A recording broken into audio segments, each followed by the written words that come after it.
Good morning, children. In the previous class, we started learning about the tanks and groundwater. So, in that, we learned about tanks. How are the tanks built? How are the tanks useful to us? And how are the tanks getting declined in present times? And how are the tanks useful to the fisher folk? How do they go for fishing? What kinds of nets they use? And what is the program initiated by our state government to strengthen the tanks? All these things we learned in the previous class. Today we are going to learn the second part of the same lesson. So we'll learn about the groundwater in this class. So the groundwater, how is the groundwater accumulated? So in this groundwater part, in the second part of this lesson, we'll learn about the perivise rocks, impervious rocks, aquifer, water table, rocks and groundwater in Telangana, and recharging the groundwater. So now we'll learn what do you mean by perivise rocks. Rocks which have cracks and pores in them and contain water are called perivise rocks. Rocks which contains or which have cracks and pores in them and contain water are called the perivise rocks. Example for the perivise rocks: sandstone. You can see the picture of the sandstone. So it is the example for the perivise rocks. So it has so many pores in them and allow the water to go inside of these rocks. Now, what do you mean by impervious rocks? Rocks which are very compact and do not have pores in them are called the impervious rocks. Example: granite, Kadapa limestone. The water cannot enter into them. Groundwater usually accumulate above these rocks. Since water cannot go beneath them, these are called impervious rocks. Do you understand the difference between the perivise and impervious rocks? So perivise rocks, they have the pores in them, but here you see that impervious rocks do not have any pores in them. These cannot allow the water, but perivise rocks allow the water from them. These are very compact, but perivise rocks are not as compact as these impervious rocks. You can see the picture of the impervious rocks. Next, aquifer.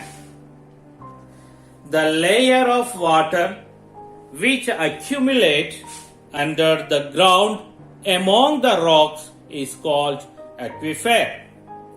The thickness of aquifer determine the availability of groundwater. Okay, I repeat. The layer of water which accumulate under the ground among the rocks is called aquifer. So you can see the picture and you can understand very clearly what is aquifer. Here in this picture, the water is accumulated between the pairwise and impervious rocks. You can see there the storage of the water, the place where the underground water is stored. It is called the aquifer. So water table or the groundwater level. Water level is never stable. Sometimes the water, it goes deeper in summer and it comes up after the monsoons. It goes deeper in summer and comes up after the monsoons. Rocks and the groundwater in Telangana. Most of the rocks under soil in Telangana consist of granites which are hard and impervious. The top portion of the rocks, about 20 meters, are broken and they carry water. Many of these rocks also have deep cracks going down to 50 to 100 meters deep. These cracks also contain water. Normally, by digging the wells, we can tap the water from the depth of 20 meters. But the water which is accumulated below 15 to 100 meters, we can reach that water by digging the bore wells. By using the machines, we can reach the water which is below the 50 to 100 meters.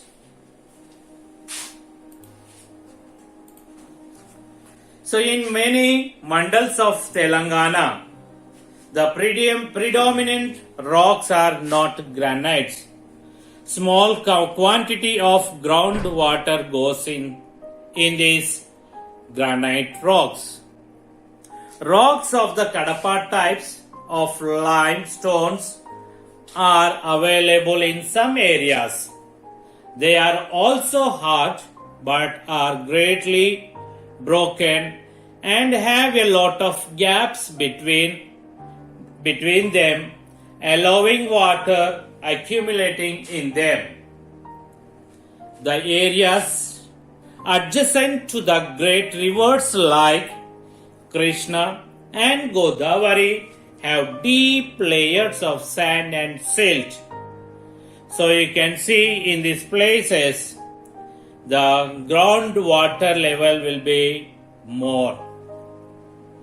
So we can reach the water with lower depth. The water level depends upon the water in the rivers. If there is the more water in the river, the water level will be high. The water will be in lower depth. Usually, there is plenty of water in the ground near to the rivers. It is nearly 5 to 7 meters below the ground in the river at the areas which are adjacent to the rivers, and it is very easy to dig wells in that areas. Recharging groundwater. Water flows swiftly on naked ground which has no cover of trees or grass. If the flow of rainwater is checked by vegetation or bonds, then there is a great possibility of its percolating into the soil to join groundwater. Grass planted on hill slopes from where a stream starts, and small check dams are also built across the streams to store water for a longer time. All these help to increase or recharge the groundwater. Over the last few years, great efforts have been made to harvest rainwater by planting trees, grass, and building ponds.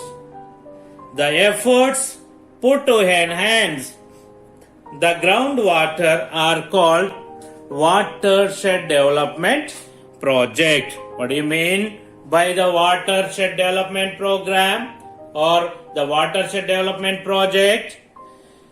So, the efforts put to enhance the groundwater is called the Watershed Development Project.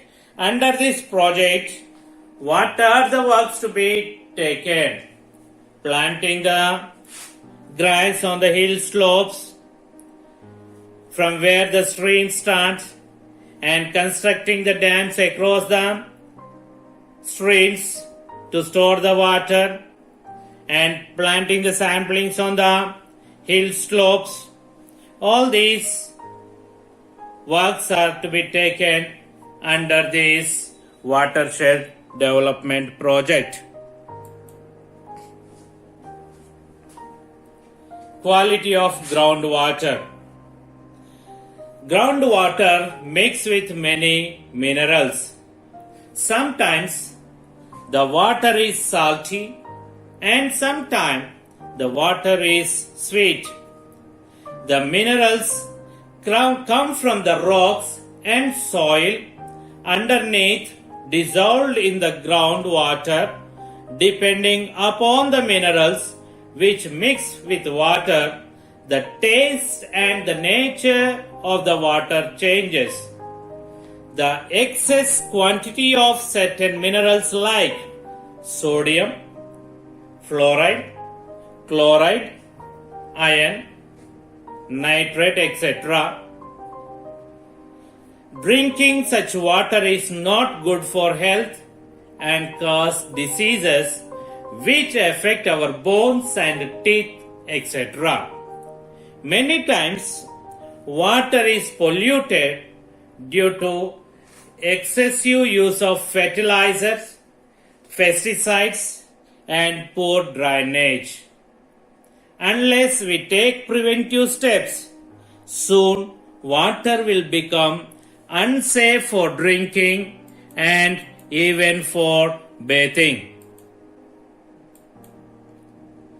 So we should drink the safe water and safe treated water we should take to be healthy. Groundwater like rivers is common source of all the people and not just of those have the land over the aquifer. At present, it is being used only by those have such lands on the aquifer. Those who have the land over the aquifers tend to use the water, which decreases water table for all the neighboring people. We should use the groundwater as common resource and in a restrained manner only. Then we ensure that everyone is able to benefit. We should also develop way using and conserving water in a restrained manner. Otherwise, future generations will fight destructive wars over water. So, we all should try to use the water in a restrained manner to pass the water to the future generations. Okay, children, we meet in the next class. Have a nice day. Bye bye.